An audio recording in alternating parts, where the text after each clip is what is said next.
يا من له صبري وكل شكايتي وبقربه كم تنجلي أشجاني. الحمد لله والصلاة والسلام على رسول الله وعلى آله وصحبه ومن والاه. ما توفيق والاعتصام إلا بالله عليه توكلت وإليه أنيب. Chers frères, chères sœurs, salam alaikum wa rahmatullah. Encore une fois, la déferlante islamophobe de ces dernières semaines a produit son premier effet. Une personne, en l'occurrence un ex-élu FN, a commis un attentat, a perpétré un attentat devant la mosquée de Bayonne après l'avoir tenté de l'incendier. Deux Chibani sont gravement blessés. Face à cette vague d'islamophobie de plus en plus décomplexée, de plus en plus assumée, il n'est pas étonnant de voir se multiplier des actes qui visent les musulmans et les musulmanes et l'islam en général.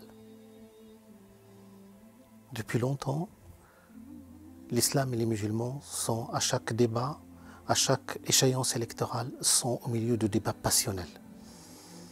Le musulman est vu comme l'éternel problème, comme l'éternel inintégrable, comme l'ennemi intérieur. Il faut que ces pratiques cessent. Il faut que cet acharnement, que cette stigmatisation d'une frange de la société, en l'occurrence les musulmans, doit cesser. Il faut que cette haine de l'islam, de cette violence institutionnelle vis-à-vis de l'islam et des musulmans doit cesser. Il est très important pour nous aussi, musulmans, comment agir, comment réagir face à cette islamophobie. C'est vrai que lorsque les nôtres, quand ils sont amenés à parler ou à lutter contre l'islamophobie, nous sommes toujours sur la défensive ou bien dans la justification. Il faut, avant toute chose, il nous faut un ancrage, il faut revenir à l'essentiel. Il faut revenir à nous-mêmes, savoir qui sommes-nous, quelle est notre véritable identité. Revenir à l'essentiel, c'est-à-dire à la parole de Dieu et la sunna de Muhammad sallallahu alayhi wa sallam.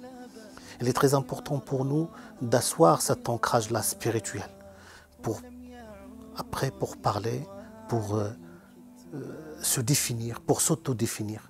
Il faut cesser, mes chers frères et sœurs, d'être des sujets parlés pour devenir des sujets parlants. Et pour devenir un sujet parlant, il faut d'abord savoir qui l'on est, qui sommes-nous, quelle est notre véritable identité, quel est notre référentiel spirituel, afin de vivre sa foi sans complexe ni crispation.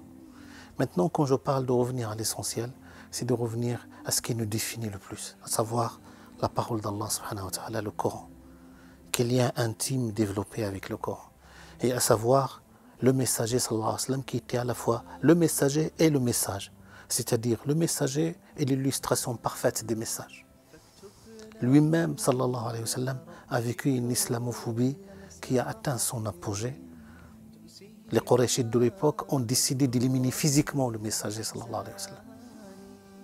Beaucoup de compagnons et de compagnons ont subi des persécutions parce qu'ils se revendiquaient d'une foi, se revendiquaient d'une éthique, se revendiquaient d'un corps de principe institué par Dieu et illustré parfaitement par le messager, sallallahu alayhi wa sallam.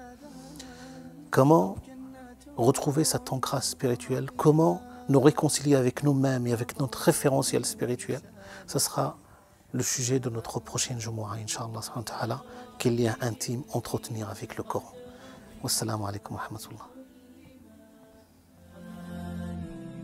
يا رب إني قد رضيت بكل ما قد ذقته من لوعة الحرمان فاكتب بجنات الخلود مكانتي قرب الحبيب.